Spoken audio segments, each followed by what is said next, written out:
सभापति जी, मैं आपका धन्यवाद देता हूं कि इस महत्वपूर्ण विषय पे मुझे बोलने का आपने अवसर दिया, मौका दिया है। मैं सबसे पहले कांग्रेस पार्टी के नेता मनीष तिवारी जी, जिन्होंने बहुत विस्तार से ये बात रखी, जिन मूल्यों को लेकर के हमारे संविधान निर्माताओं ने इलेक्शन कमीशन को लेकर के जो गठन करने का काम किया कि हमारा लोकतंत्र कैसे मजबूत होगा, उस दिशा में जो बात उन्होंने रखी, मैं अपनी भावना और उनके विचार अपने विचारों से मैं जोड़ता हूं। मुझे खुशी है इस बात की कि सरकार ने इस बात पर चर्चा और मौका दिया हम सबको अपनी बात रखने का। अभी जब मैं भारतीय जनता पार्टी के माननीय सदस्य जी का सुन रहा था बात,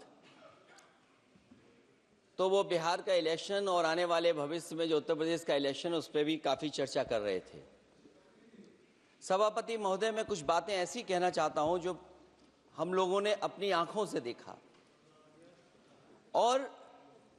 जिस इलेक्शन कमीशन से हमें ये उम्मीद थी कि निष्पक्ष काम होगा, निष्पक्ष कार्रवाई होगी, वो हमें कहीं देखने को नहीं मिली। मैं सबसे पहला उदाहरण ये देना चाहता हूं कि एक रामपुर का बाई इलेक्शन जो लोकसभा का हुआ,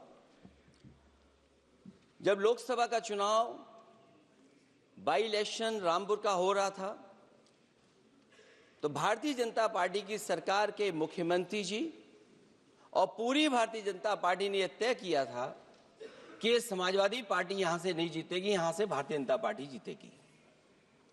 और ये आशंका हम लोगों को थी कि हर तरीके से हम लोगों को दबाया जाएगा, हर तरीके से चुनाव में धांधली की जाएगी। और जिस समय चुनाव शुरू हुआ, वो चीजें हम लोगों को देखने को मिली। सभापति महोदय, वोटिंग के दिन, जिस दिन वोट पड़ रहा था,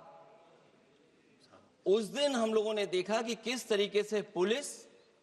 और पूरा प्रशासन इस बात पे लगा हुआ था कि कोई भी वोटर घर से न निकले। रामपुर का बाई इलेक्शन हमने ऐसा देखा जहां पर पूरा पुलिस प्रशासन, भारतीय जनता पार्टी की सरकार ये कोशिश में लगी थी कि मतदाता बाहर ना निकले, और पहली बार भारतीय जनता पार्टी वहां से चुनाव लोकसभा का जीती। ये बाई इलेक्शन लोकसभा की बात कर रहा हूं मैं, और एक एक घटना की सूचना हम लोगों ने इलेक्शन कमीशन को दी है। एक एक घटना के पुलिस क्या कर रही है, पुलिस कहां बैरिकेडिंग लगाई है, पुलिस कहां रोक रही है, कौन पुलिस का अधिकारी कहां जा रहा है, डीएम क्या कर रहे हैं, कमिश्नर क्या कर रहे हैं। और उसके बावजूद भी इलेक्शन कमीशन ने एक भी किसी के खिलाफ कार्रवाई नहीं की। अध्यक्ष महोदय, जब हम ये बात समझ गए कि इलेक्शन कमीशन बायस्ड है,